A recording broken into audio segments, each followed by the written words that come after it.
all my niggas, screaming free all my brothers. We ain't never choosing sides, we gon' slide for each other. Take a life and kill another, fuck the system, it's the gutter. Hey y'all, it's your girl Allison, the host. I'm here with Ghill. So we are here talking about his time that he served when he was incarcerated, and we're going to talk a little bit more about what he did once he was out. Okay, so what caused you to become incarcerated, and how many years did you do? What caused me to become incarcerated, you know, I was running the streets like any adolescent. You know, I had a court case for possession. Matter of fact, before that, it was like simple assault on a cop. That dragged out to me getting caught for simple possession with intent to deliver, then eventually going on a run. So when I went on a run, I ended up getting caught, because everybody get caught, can't run forever. When I got caught, I sat down for a month in the HOC, and that was actually my first time going to jail. I've never been in a placement or anything. So that was like my first experience, period. Like, I went in there, sat down for a month. My back judge wanted to see me. When he saw me, he said, "I don't want to hear nothing. You're going upstate." So I'm like, how could you send me upstate? I got 3 open cases, and I never even lost yet. So he was like, I don't want nothing to do with you no more. You're going upstate, 1 and 2 in the state correctional facility. So that's where I went. I went to the hole, went to D1. If anybody familiar with HOC, when it was there, because it's no longer there anymore. When it was there, D1 Rare is the hole, which I never knew about, because it was like I told you, my first experience is going through the system. Well, sitting down, because I was getting locked up, you know, a number of times or whatever.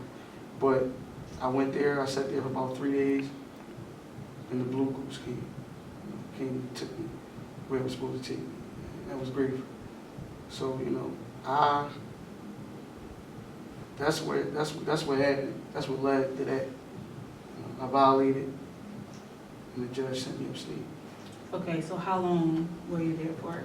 I was there for, I had a 2-year sentence, with still currently fighting the 3 open cases. Okay. But what happened with that was the 3 open cases never had nothing to do with me being upstate. So I just was there for what I was there for, which was a violation of probation, which was simple assault on a cop. Okay. So when I went there, I had a 2-year sentence. I want to say I went through Graterford. I did, I want to say 14 months. Went through Graterford, went to Camp Hill, you know, all the steps. And I went to Chester, took a few programs, and went to my jail, which was Cole Township. Went there, was there for a few months, and I came home December 7th, 2010. Okay. So how did that make you feel when you went to see the judge and basically he or she didn't give you any chances, didn't allow you to fight those 3 cases that was open, and they just basically told you, like, I'm sending you upstate? Well, at the time, I felt like the odds was just always against me, because, like, no matter what, I did what I was supposed to do. I ran because I wanted to get enough currency up to fight my back. Right. Now, when I went there and he just totally disregarded everything that I had going on, disregarded that I had twins on the way, which later on died during my incarceration. Oh, wow. Sorry to hear that. So he didn't want to hear nothing. Right. And mind you, I'd never been to jail. You know, you go to jail, you make bail, you come home. Yeah. Never sat. I never was in youth study, I never was in St. Gabe's, Abraxas, none of that. So when I went there, I'm like, you actually like sending me upstate? I don't know what it is. I've heard about it. Right. I'm like, this is where I'm going. When I seen it, I'm like, wow. When that door shut, and there's, you know, over 1,000 inmates on one block, I'm like, wow, this is where I'm gonna be at. Right. You know, this is where they're gonna tell me when I can do this and do that. Like, I don't got no say so. Right. And they always tell you when you come in there, you ain't guaranteed nothing but your max day. So you can basically die in there. So it's like, when I went there, you know, an old head told me, like, we in the waiting room, and he like, it's your first time up here? I'm like, yes. He said, they gonna ask you where you want your body shipped. I'm like, I just want my body shipped. So, you know, everything is going through my head, like, what do you mean? Telling me as soon as I go in here, like, it's over. So, you know, that was like devastating to me. And they asked me that. I was 21, I believe, going on 22. Okay. So I was still young, but like I said, that was my first experience. Yeah. Yeah, a real devastating experience. Okay, what was your, well, you kind of just talked about your experience going into prison. What was your experience actually being there for the time that you were there? My experience, it was, jail was what you make it at the end of the day. Like, the same way I am on the street, the same way I am in here. I'm like really like laid back, chill, you know, I don't really get into too much. You know, you bother me, I bother you. So, you know, they always told me I had an old soul. Like, so going in there, like, once I open my mouth, the intellect is different. So it was like, it was okay. And I, you know, coming up, I always was a child that was on punishment. I was bad. So that's how I really got through that. I'm like, well, I'm on punishment. You know, because when you're on punishment, you can't go outside unless your mother or your father tell you to go outside. Right. So I just looked at it like, these are my parents at the time. Like, I can't do nothing unless they tell me I can do it. Right. So that's how I got through it. Okay. So you spoke a little bit about you about to be a father going in, and like I said, I'm sorry for your loss. So how did that affect your family members and the people close to you and your kid's mother at the time, with you going shipped upstate basically with no, just out of nowhere? Well, you know, at the time, she was young, so, but I'm always like upfront with everything that I do. I always like let you know what's like really going on. So I told her that I was on the run, and one day I'll be going to jail. You know, we came to this agreement that she wanted to keep it, which was cool. We both know what's going on. Right. If anybody familiar with like going through the system, like especially upstate, all you can do is write letters and pray they make it there. Because they might just do whatever they want to do with your mail as soon as they get it. It might not land where you want it to land in. Right. You understand? So it's like, and you might not get on that phone in jumpsuits because you just started. So you know, you're a newborn to this. You're not a person that's in blues, that been here, that got a little bit like, I don't want to say seniority, but you know, they've been here for a while. Yeah. So, you know, they got more say-so than you ever had, you know, more privileges. So when I got there, I really couldn't get on the phone. Like, it was a time that my mom ain't talked to me in like 3 months. You know, I'm writing her, but she's moving. So it was like, all right, well, I ain't get it. So it affected me, and it affected, because I couldn't even find her. Right. I couldn't even find her. So, you know, you're going through letters. I'm trying to contact my parents, like, can y'all find her, or whatever. My mom ended up writing me, you having 2 daughters. Cool. All right, I'm like, well, in jail, everybody don't have something to look forward to. Everybody come home, don't know where the next meal gonna come from. Right. So that's how I was looking at it. Like I said, that was my first time being incarcerated, sitting down, having to do X amount of time. Right. So that's how I was getting through it. I've been on punishment. All right, this how I'm gonna deal with it. I got to listen to them like I was listening to my parents. All right, now I got 2 twin daughters that I think that I'm about to come home to. So it's like helping me with my incarceration, even though it's my first time, it's helping me. Right. You know, I'm like, all right, well, I'm kind of blessed, like, to go through this the way I'm going through it. Because people in there don't even know if they can call home, they didn't burn their bridges and things like that, which I never did. So I was like more fortunate than the people that I ran into. You understand what I'm saying? But she ended up having them stillborn. Oh, okay. I called home, mind you, I told you that I couldn't even use the phone. So in Camp Ghill, when I finally used the phone, which was like, because they call you by, I think your last name or whatever. I'm not really sure, it's been a minute, but that's how they call you. And I end up using the phone, calling home. My mom just said they gone. I'm like, well, where did they go? Because my whole time being incarcerated, I just was writing like, yo, can I find her? You know, how she's doing. And Yeah. And when I finally talked to her, that's what she told me. After she told me what I was having, they're gone. So I'm like, what do you mean they're gone? She was like, well, she was in a car accident with her grandma. Her grandma died and your twins died. So they was like, you know, one died, it was a week apart, they died a week apart. She actually had them. And that really like put a dent in my incarceration, like my bed. It was like really going smooth, you know, for my first time. And then when I heard that, it was like I just, all types of things just ran through my mind. I wanted to do this, I wanted to do that. But, you know, I had some people that was around me that had been there before, that wasn't their first stint, Yeah. that like kind of guided me through it. Let me know it's gonna be all right. Yeah. When you get home, you can take care of it. You have no control over that. Right. And believing in what I believe in, it was preordained, and that's what it is. Right. I have no reason to question it. So, how has your mind state shifted from then to now?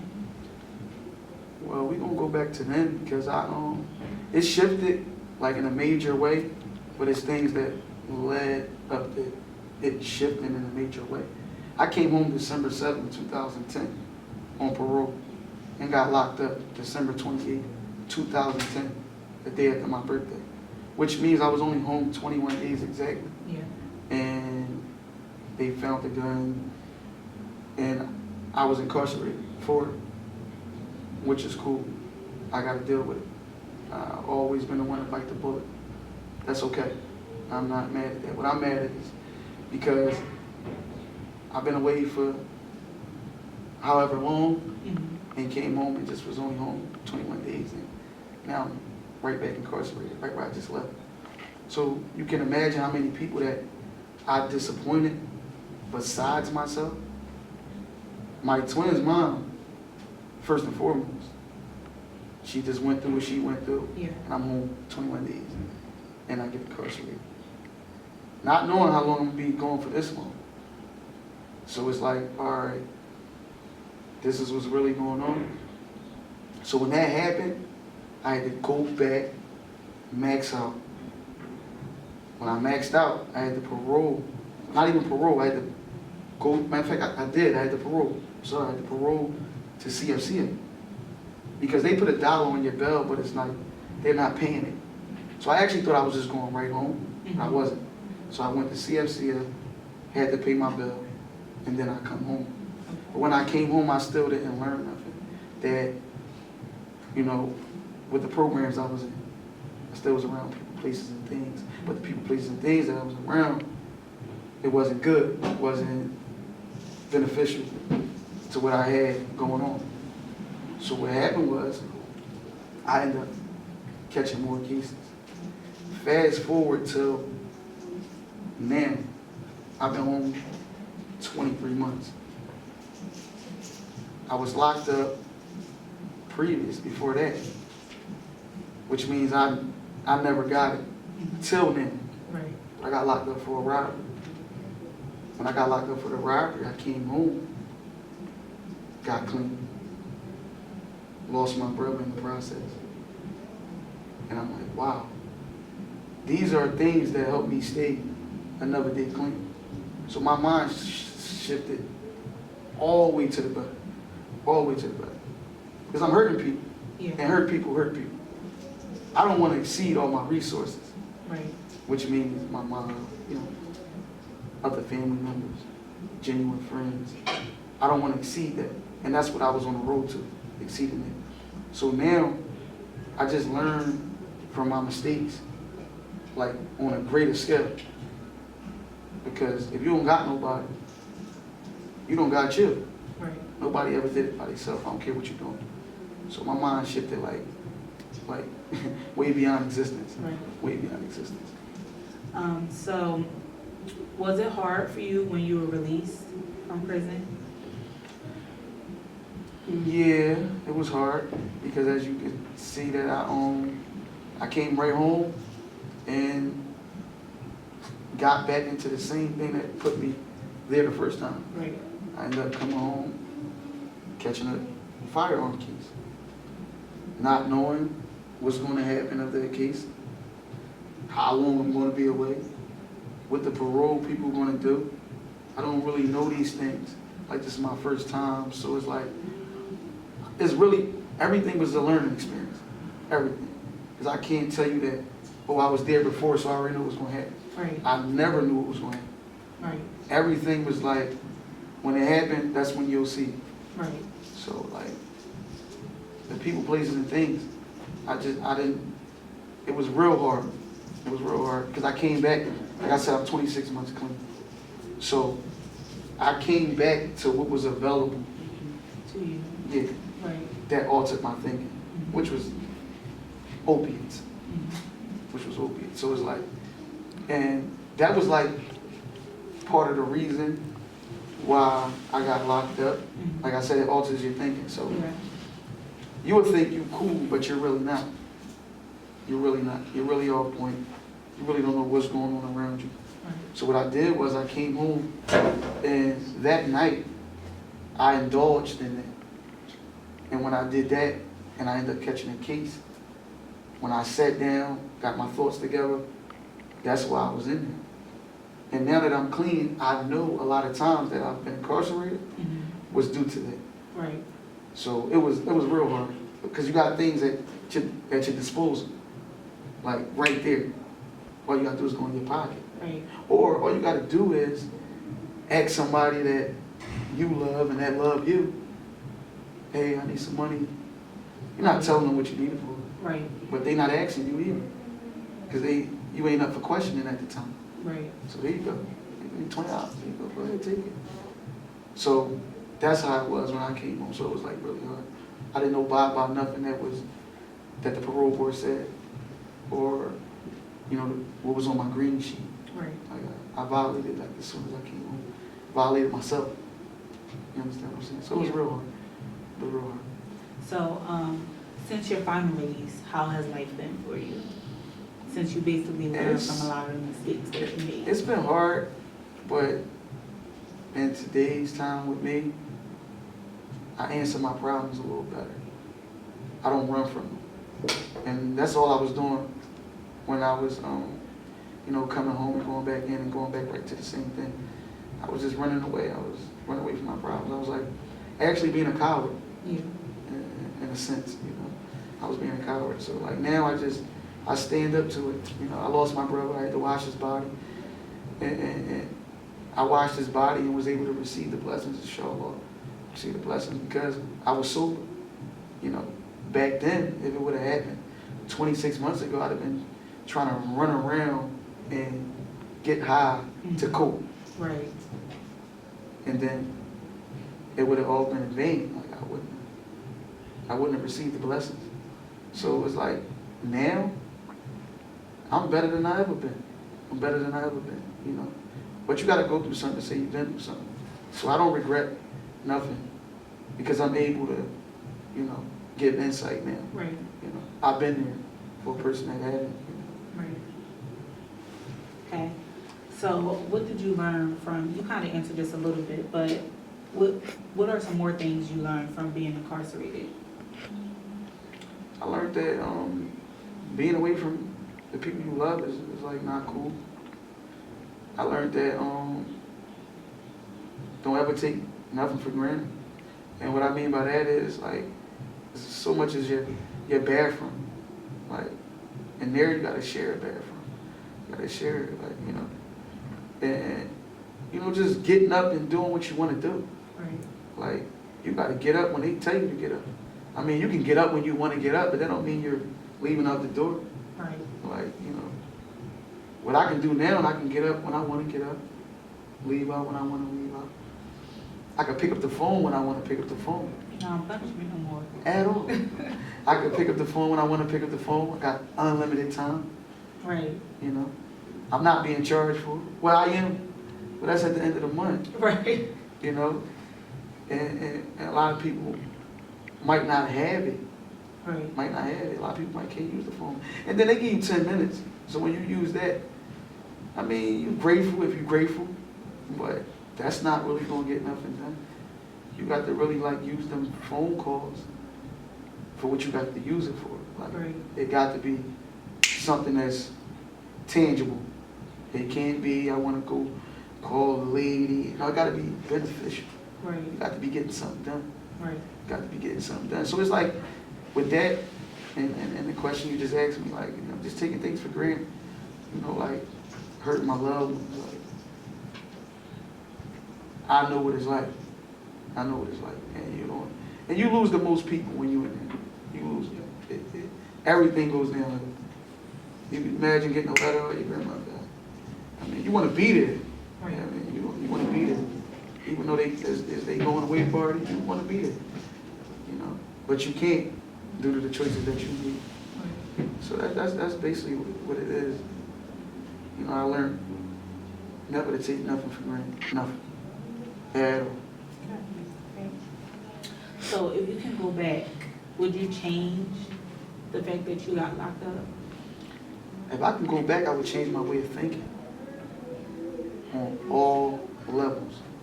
Because at the end of the day, like I told you, my thinking was altered. It never was really me. It never was really me. Like you getting me right now. That was never really me. Right. That was the person that was like under the influence. So who knows what he was doing? Right. You know, who knows?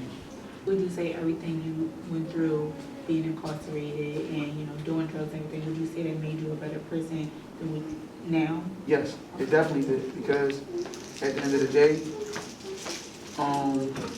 with that, like, no matter if I graduated in 2005, I'm always in school. So I'm always learning constantly. So at the end of the day, when I was at that type of point in my life, I didn't know the difference between helping and able. Now I do. Nobody was really helping me. It was enabling me. Yeah. Like if you would give me $20, you ain't really helping me. I'm equivalent to the homeless people that's out there doing drugs. Yeah. You know, when you give them money, you want to know what is it for, or I'll feed you, I'll take you. I was equivalent to that. Like you would have to take me. Yeah, I ain't giving you nothing. Right. You understand what I'm saying? Yeah. So they was never helping me. They was always enabling me. I never knew the difference until I went to jail, and I exceeded Yeah. all my resources. Okay. So, what experience have you gained from being incarcerated and coming out and having this freedom now? It's one heck of an experience now because I get to do, it's never too late, right? And that's what I used to always think and be in fear of. Like, I done ran around, I done did all these things. And it's over for me. But it's not, it's never too late. So the experience that I have now, it's marvelous. It's marvelous. I got the experience of seeing this person smile, this person smile, and it's genuine. I had the experience of doing what I love to do most, which is have a voice. Right. I've always been the type of guy that when I open my mouth, they listen, whether it's rapping or whether it's talking on an intellectual level. So at the end of the day, we had some bad experiences, we had some good, but overall, it was a great experience. It was a great experience because it made me who I am today. Right. It made me who I am today. So what advice would you give to someone currently serving time or headed towards that path? But what I would say to somebody that's currently serving time, I would say, you know, what I would say is utilize your time. Utilize it. Read all the books you can read. You know, when they provide classes and things of that sort, take advantage of it. Take advantage of it. You know, if they got, you know, they had street talk and Graterford, and I went a few times, and these are people that's lifers that have been in there at 28. They got your age in 31. I had a person in there that had my whole age in. You can imagine, like, never got to experience anything but what put them in there. You understand what I'm saying? So it's like, what I would tell them is take advantage of all the opportunities, you know, it's never too late. You know, it was a guy in there, I'm gonna call him an OG, because even he had my age, and I looked at his number, he was in there since 1987. I was born in 1987, December 27, 1987 to be exact. And he always kind of gave me like game when I came to the yard, because that was my like first trip, so I would like go off the deep end when I'm talking like, man, this is crazy, man. Oh. Listen, never forget the 5 P's. I'm like, what that mean?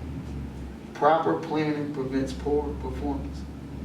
So going back to the question that you asked me, I would just tell somebody to put a plan together and execute it like they did on death row. Right. So what about someone heading towards that path and not really knowing how to stop? What I would tell them is, find somebody to talk to that ain't a yes man, that genuinely cares about you. Yeah. You know, make sure y'all on the same page, and put your pride to the side. Don't work with that. And don't work with feelings and emotions. Don't wear that on your sleeve. You know, when you're going to ask for some type of guidance, and you're gonna be okay. As long as you're able to receive it and digest it, you're gonna be okay. As long as you ain't worried about what everybody else thinking, because everybody ain't worried about you. You gotta worry about you. So as long as you comfortable with that and comfortable in your own skin, you're gonna be okay. I just say seek guidance. You know, put your pride to the side, and go to somebody that genuine, want to see you do good, want to see you do better than them. So tell us about a time where you wanted to give up, or you think you should have gave up because you were serving your time. There was a lot of times that I wanted to give up. I wasn't used to that. I wasn't used to that. You know, I never wanted to give a person up. Like I'm the person that I stay in what I do. You know, I stay in what I do. So when we talking about giving up, I just felt like, damn, it's over. You know what I mean? When I wanted to give up, like, I can't do this. I can't wash my clothes in the sink. You know, I can't get up for count time. I can't do things of that sort. You know, so when I went in there, I didn't really abide by a lot of things offhand, because this was a new adjustment. So it was always times I wanted to give up. When I lost my twins, I wanted to give up. Like, can you imagine, like, you looking forward to 2 beautiful daughters, because that's what you want. You don't know what's coming, but that's what you hoping for. And you like dug in, and if people don't know what dug in means, you're settled into your bed, and you know, you get that type of news. We get all type of bad news all day when you in there, because you're 1,000 miles away. When you call home, you don't know what's going on. You want to know what's going on, and some people don't want to know what's going on due to that. So when I got that type of news, I wanted to give up. You know, and that's like basically it. You know what I mean? Just not being used to somebody other than my mother telling me what to do. Right. Made me want to give up. Okay. So, do you think the odds were against you because you had a record when you got out? Do you feel like you basically couldn't really do anything? Yes, because that's the first thing they look at. You know, they tell you to be honest on the application. They tell you to be honest. I mean, it's up to you if you want to lie or not, but karma's always right around the corner. Did that make you want to give up? Like, as far as... It did. It made me go back to what I know how to do, which is just getting it the way I know how to get it, right, so to speak. So, you know, this time when I came home, it made me like, all right, let me try this. Let me try that. I'm currently on probation right now. And now that I'm sober, I do everything that I'm supposed to be doing, that I should have been doing a long time ago. But like I said, excuse me, it's never too late. Like I said, I'm on probation right now, so I'm trying things out. They got me in a little program or whatever, and I'm ready to start construction. Something I was doing when I was younger, because there was a guy that always gave jobs to the people in the neighborhood or whatever. Yeah. And I did that. So I have some type of experience with it. But I wasn't never trying to hear none of that. Right. Like, as soon as they tell me, oh, well, you have a record, I get right up. Cool. I don't want to do it. Right. I don't want to do it. Now I'm just adamant about everything. Right. I take my time, though. Because if jail didn't teach me nothing, it taught me patience. So I'm real adamant now about everything. Like, so hopefully that fall through. I'm like real proactive about it. So it's like, even though they telling me what to do, you know, I can do what I want to do. Right. I don't have to do it. But that's the best thing to do. Right. So now, with my way of thinking, my thinking is not alternate. The way they're thinking for me is the right way to think. Right. So I'm just going through with it. I'm just rolling with the punches. And it should be a great experience for me. I'm ecstatic about it. Okay. It's something I never even looked forward to, Right. to be honest. Right. I got a whole son, so it ain't about me no more. So now that you are released, what are you doing to make you not go back down that path? You talked about going into this program. You have a son. You rap now. So Right. what are you doing? Tell us a little bit about your career going into the rap business. You talked about, you know. Right. The Well, I've been rapping since I was 13 years old. You know, it was a time I took it serious, and it was a time I didn't. You know, I was currently in the streets or whatever. But now, I take it real serious because I have a message behind it. I talk about my sobriety and a lot of my songs and things like that. You know, I talk about what people are scared to talk about. And I currently lost 2 people that I know, that I grew up with due to that. So that's what helps me stay on track. Another day clean. You know, I have an uncle that guided me through, like, when I just was incarcerated. You know, he's doing very well for himself. But I've come up, and for as long as I was able to say, my uncle was on drugs, and he bounced back. So looking at him every day helps me stay another day clean. You know, losing them helps me stay another day clean. You know, shout out to Mugga Black, Be Real, you know. That was his sister. But like I said, that was somebody that I grew up with. Yeah. So that let me know, like, I made the best choice, the right choice. Because I could have also been there. My tolerance was through the roof. But now I'm able to help people. I get DMs all day. And people want me to help them get off. I can't do nothing but give them my story. My story might not be their story. It might got some similarities, but it might not be their story. But if I can help you, I'm going to help you. Help people, help people. I remember 26 months ago, nobody even wanted to talk to me. So just people coming to me for some type of advice, you know, for some type of legs to stand on, that helps me. My son helps me. My dad died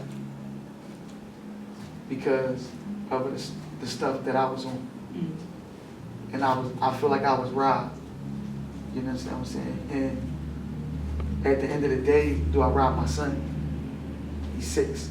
He'll be 7 next year. So do I rob him like I was robbed and go out like my father? Even though if he could be here, like my mother said, he would be here. But unfortunately he couldn't. Due to what I was addicted to. So do I follow that path?